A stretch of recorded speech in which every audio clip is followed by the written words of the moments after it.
어제자리 좀 크게 쏟았잖아. 그럼 이 쏟는 모습을 보면서 알트코인은 끝난 게 아닌가라는 생각을 하면서 많은 사람들이 말하겠지만 이런 것들은 속지 마시고요. 여기서 좀 더 구체적으로 본다면 비트 말고 알트코인을 준비해야 될 때라고 생각합니다. 네, 여러분 안녕하십니까, 평경장입니다. 최근에 연준이 가져갔었던 금리 스탠스로 인해서 나스닥이나 비트코인이나 단기적으로 좀 크게 흔들렸었죠. 그리고 비트코인 투자자라면 두 가지를 좀 크게 봤을 것 같은데, 어제자나 또는 오늘자에 좀 임팩트를 준 바이낸스 CEO 창펑자오가 사임을 했다는 내용이고요. 그리고 두 번째는 비트코인이 흔들리면서 정말 임팩트가 크게 나왔던 알트코인들 하락일 것 같습니다. 그래서 이런 문제에 해답을 주고자 세 가지를 준비해봤고요. 첫 번째는 비트코인 무빙, 두 번째는 알트코인 방향성 예측, 세 번째는 현재장에서 제가 하고 있는 알트 매매 전략 공유하도록 하겠습니다. 그래서 앞으로 어떻게 흘러갈 것인지 첫 번째부터 시작하도록 할게요. 현재 비트코인 무빙은 캔들이 중기선을 침범하면서 또는 추세선으로 따지면 그동안 유지시켜줬던 이 상승 추세선을 깨버리면서 단기 하락 구간을 만들어가고 있습니다. 그리고 이 중에서는 방금 말씀드렸던 바이낸스 이슈가 아마 다른 사람들은 이 부분에서 미국에서 주도권을 가져가기 위해서 이런 행동을 하는 거다라는 해석을 하겠지만, 저는 좀 다르게 보는 편이에요. 투자자들이 얼마나 낙관적으로 보냐, 부정적으로 보냐, 이런 걸 관찰해야 된다고 보는데요. 그래서 코인베이스 주식을 봤습니다. 하단에 10월 30일 대략적으로 이번 달 초부터 코인베이스 주식 주가를 나타내는 거고요. 코인베이스는 아무래도 블록체인 미국 기업이기 때문에 제가 봤을 때는 해외에서 바라보는 입장, 투자자들의 컨센서스가 이 주가에 반영되고 있다라고 저는 생각합니다. 근데 지금 코인베이스 주식이 어떻죠? 하락이 나왔나요? 단기 하락은 조금 있었고요. 하지만 일봉 차트에서 보면은 그 하락이 보이지 않습니다. 그래서 제가 봤을 때는 상황은 분위기가 좀 우리가 보는 것과는 다르게 낙관적이거나 긍정적으로 보고 있다는 걸 알 수가 있고요. 아무래도 이런 생각을 할 수 있었던 것은 차트가 하락을 크게 반영하거나 이런 부분들이 없었기 때문이라고 생각합니다. 그래서 제가 본 비트코인 예측은요, 비트코인은 계속 횡보할 거라고 생각합니다. 비트코인은 계속 횡보할 거예요. 하지만 이 횡보 기간은 정해져 있는 게 없다, 제가 예측한 범위가 아니다라고 말씀드리고 싶어요. 이게 왜 그런 거냐면 비트코인 횡보는 흔히 말하는 불확실성을 달고 있습니다. 짧을 때는 1, 2주 횡보를 하겠죠. 근데 긴 기간에는 3개월 정도 횡보를 하거나 반년 넘게 횡보를 할 수도 있습니다. 그럼 여기서 어디를 따라갈지 예측을 한다? 손실하기 딱 좋은 그림이겠죠. 불확실성을 쉽게 예측하시면 안 됩니다. 그리고 가장 중요하게 생각하는 게 지금 현재는 비트코인으로 이득을 보는 구간이 아니거든요. 제가 봤을 때는 알트를 매매하는 구간이라고 생각을 하니까, 그래서 예측을 하는 게 그렇게 좀 좋은 게 아니다, 우리가 집중할 거는 따로 있다라고 말씀드릴게요. 또한 비트코인을 줍지 말 것이라고 적어드렸는데, 이거는 비트를 매매하라는 게 아니라 알트를 매매해야 된다라고 말씀드리는 겁니다. 그래서 두 번째가 알트코인 방향성 예측입니다. 이 알트코인 방향성을 예측할 때 우리가 보편적인, 그러니까 모두가 알아야 되는 지식이 있습니다. 그게 비트코인 상승에 대한 정의인데, 이번 23년도 비트코인 차트를 보면요, 대략적으로 16K 또는 17K 부근에서 30K까지 올라갔고 그 다음에 38K까지 올라갔습니다. 자, 그러면은 16에서 대략적으로 37K까지 올라갔다라고 본다면 이 130%짜리 상승이 어떤 상승으로 정의해야 되냐가 알트코인 방향성을 예측하는데 가장 중요하다고 봅니다. 저는 지금의 비트코인 상승은 그저 2배가량 그냥 상승한 게 아니라 도미넌스를 흡수하면서 상승했다는 점이 향후 알트코인을 분석하는 데 가장 중요하다고 봅니다. 그래서 40%에서 55%까지 상승을 했고요. 이게 과연 무슨 의미일까? 좀 길게 설명하도록 하겠습니다. 차트는 15년부터 지금 현재까지의 도미넌스 차트를 나타냅니다. 그리고 이 중에서는 이 도미넌스 방향성이 처음 나왔던 게 대략적으로 리플이 등장하고 이더리움이 등장하면서 97% 또는 95%에서 한 번에 절반 이상 하락한 이 도미넌스 지표로서 방향성을 시작을 했고요. 그 이후에 차트가 변동성을 가져가면서, 즉 하락만 하는 게 아니라 상승도 하고 하락도 하면서 우리가 흔히 말하는 도미넌스 분석이 생겨나게 됐다고 봅니다. 그 그림에서 가장 중요한 건 아무래도 18년도부터 지금 현재 도미넌스를 나타낼 것 같습니다. 그리고 이 부분에서 가장 중요한 건 지금 동그라미 표시를 드린 대략적으로 19년도 9월 이 고점을 나타냅니다. 큰 그림에서 이 상승분이 나왔기 때문에 이후에 내려갈 수 있는 환경이 나왔다는 겁니다. 내려갈 때 어떤 장이 펼쳐졌을까? 제가 이거는 여러 번 반복드렸지만 20년도 1월부터 2월, 20년도 5월부터 8월 순서대로 동그라미를 보시면 되고요. 이 도미넌스를 올려줌으로 인해서 두 번에 걸친 알트코인 상승장이 나올 수 있었다. 그래서 이때 기본적으로 2-3배 정도 상승했고, 우리가 잘 아는 구간인 21년도 강세장, 비트코인으로 흡수하고 이때부터 알트코인 강세장이 나왔죠. 이것도 이전의 도미넌스 흡수함으로 인해서 내려가는 부분이 있었기 때문에 가능한 거였습니다. 근데 이게 어떤 걸 의미하냐면 지금 현재 구간하고 비교해보시면 될 것 같아요. 지금 현재 구간은 도미넌스가 40%에서 55%까지 일방적으로 한 가지 방향성을 가지고 올라갔어요. 그리고 지금의 모습과 이전의 모습, 제가 나타낸 이전의 모습하고 일치되는 모습이 많습니다. 첫 번째, 0번째라고 제가 표시했습니다. 구체적으로 상승 모양이 일치하고요. 둘 다 그냥 상승만 했죠. 도중에 하락 구간도 조금 있었고요. 그리고 아까 말씀드린 첫 번째 원, 이 구간이죠. 20년도 1월부터 2월을 말합니다. 이 구간의 알트장이 나왔던 모습하고 지금 현재 10월과 11월을 보면 어떻죠? 이 반감기 4, 5개월 전인 이때 나왔던 알트장하고 상승분이 거의 다 비슷합니다. 그리고 이 기간도 일치하는 편이에요. 그리고 세 번째로 이 상승이 좀 꺼지는 느낌도 현재 일치하게 찍히고 있습니다. 모든 알트코인들이 이렇게 하락하는 게 아니겠죠. 하지만 상승을 마쳤던 코인의 하락은 대부분 이런 식으로 찍히고 있습니다. 그래서 이 세 가지 모양이 이전하고 비슷하게 흘러가고 있고 굳이 비교를 해본다면 지금의 구간은 첫 번째 원과 같다라고 해석할 수 있습니다. 자, 그럼 이 그림을 이해한다면 앞으로 그림 해석이 되게 쉬워지겠죠. 앞으로 비트코인을 매집해서 비트코인으로 수익을 올리느냐? 좀 안정적으로 수익을 올린다면 그 방법도 틀린 게 아닐 겁니다. 그냥 비트코인을 상승하니까 그냥 담아두는 게 중요하다.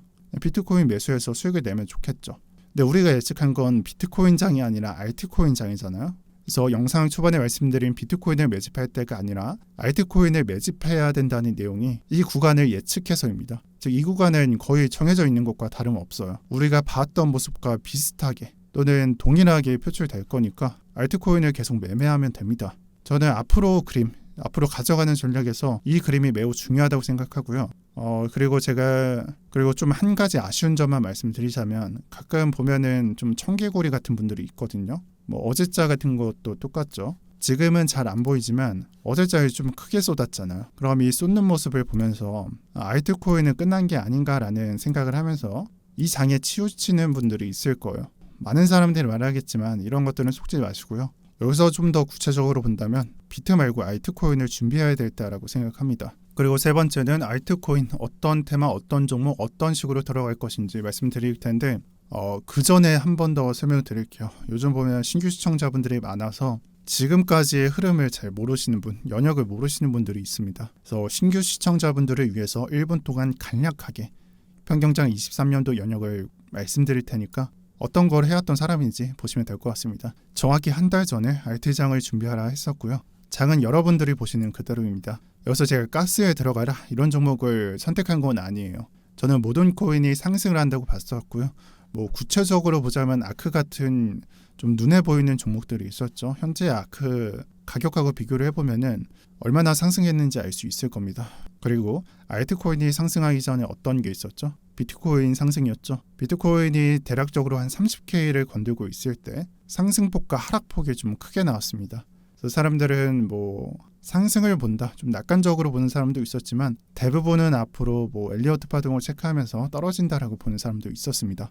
저는 대세 상승을 외쳤고요. 이에 대한 정답은 현재 가격을 보시면 될 것 같습니다. 최근자 한 1개월, 2개월 정도를 설명드렸는데 더 과거 말씀드릴게요. 23년도 얘기가 아니고요. 대략적으로 한 22년도 말, 23년도 초에 모두가 떠나가고 있을 때 나 인생 망했습니다. 비트코인 사기입니다. 또한 코인 인플루언서들, 유튜버들 다 도망갈 때 지금까지 안 돌아온 사람도 있고요. 또한 코인 유튜버들 다 도망갈 때 저는 약세장 상승을 예상하면서 들어갈 준비를 해야 되고 실제로 들어갔습니다. 그래서 중요하게 말씀드리고 싶은 거는 정확히 매수에 들어간 거 아니라고 말씀드리는데 저는 그때도 매수했고 제가 매수했던 가격하고 지금 현재 가격하고 좀 비교해 보시면 될 것 같아요. 그때 영상을 올렸을 때 썸네일과 기간을 보시면 될 것 같고요. 제가 이때 개인 투자해서 비트코인 풀매수해서 2배 정도 만들었습니다. 제가 이거 자랑하려고 올린 거 아니고 1분 안에 설명해야 되니까 빠르게 말씀드릴게요. 여기서 제가 하고 싶은 말은 많은 사람들이 보고 있는 항상 그렇듯이 지금 들어가는 게 맞냐, 지금 블러 들어가는 게 맞냐, 지금 크로노스, 하이파이, 아크 같은 거 들어가는 게 맞냐, 또는 하락은 어디까지 보냐, 비트코인 하락 나올 때 어디까지 보냐, 어떤 코인이 가장 유망한가, 이런 말들을 하시는데 이런 게 중요한 게 아니에요. 이런 거는 그저 부수적인 생각들이에요. 부수적이라는 말은 말 그대로입니다. 현재 감정에 치우쳐서요. 지금 당장 할 수 있는 생각들을 하고 있습니다. 근데 저는 반대로 봐야 된다고 생각해요. 늘 말씀드려요. 여러분들이 투자할 때 중요한 거는 내가 수익을 어떻게 낼 수 있는가요? 어떤 코인이 가장 유망한가? 어떤 걸 지금 들어가는 게 맞냐? 이런 걸로 수익을 내는 게 아니라 지금의 그림에서 강세장 상승이 나오느냐, 알트코인 폭등장이 나오느냐, 이 그림은 어디에 달려있느냐가 가장 중요하다고 봅니다. 그래서 이에 대한 정답은 저는 나온다고 봅니다. 그래서 이런 설명을 했었던 거예요. 위에 올려드린 도미넌스 그림만 보면 답이 나오죠. 이 그림이 가장 중요하다고 봤었잖아요. 그래서 이 그림을 보고 있기 때문에 계속 알트코인을 매집하시면 됩니다. 여기서 계속이라는 말이 정의가 좀 힘든데 저를 예를 들어서 설명드릴게요. 저 같은 경우에는 스몰캡, 미들캡, 라지캡 순으로 1, 2주 간격을 옮겨가면서 매집을 했고 그러면서 동시에 매매를 했고요. 지금 현재 어제자부터 라지캡에 들어가고 있습니다. 제가 계속이라고 말씀드린 건 아마 이 순서상 봤을 때 라지캡을 맞춘다면 그냥 가만히 있을 거라고 보시는 분들이 많을 거예요. 근데 저는 매매를 했잖아요. 실제 제가 운영하고 있는 곳에서 매도가를 전달하기도 했고요. 그러면은 그때 매도한 현금이 남아있을 거 아닙니까? 비중이 현금 비중으로 들고 있을 테니까 라지캡이 끝나면 다시 스몰캡과 미드캡을 건두고요.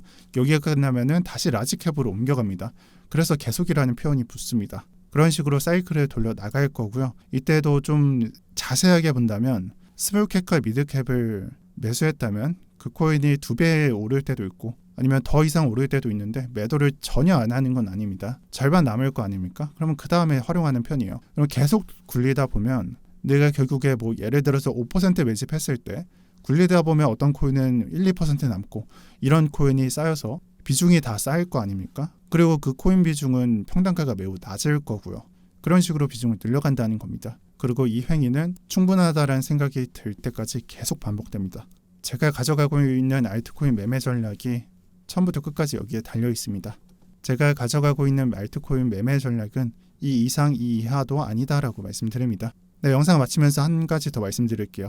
라지캡에 들어가면서 제가 운영하고 있는 평경장 경제 언어방에 라지캡 관심 종목을 말씀드렸습니다. 제가 저번 주부터 말씀드렸는데 오늘자에 공유됐습니다. 그래서 아직 안 들어오신 분들 제가 어떤 코인 보고 있는지 들어오셔서 보시고요. 지금 현재 몇 명 있는지 모르겠는데 10,000명이 되기까지 얼마 안 남았습니다. 그래서 늦기 전에 들어오시는 거 추천드리고요. 오늘 공유드렸던 거는 작은 그림보다는 큰 그림에서 봤었던 알트코인 장일 것 같습니다. 그리고 이 내용은 많이 반복해서 아마 여러분들 머릿속에 있을 거라고 생각하지만 몇몇 분들은 이 그림을 못 보고 있을 것 같아요. 네, 그러신 분들은 제가 운영하고 있는 방이나 제가 올려드리는 영상을 좀 자주 보시면서 조금은 고민할 시간이 필요한 게 아닐까라고 말씀드리고 싶습니다.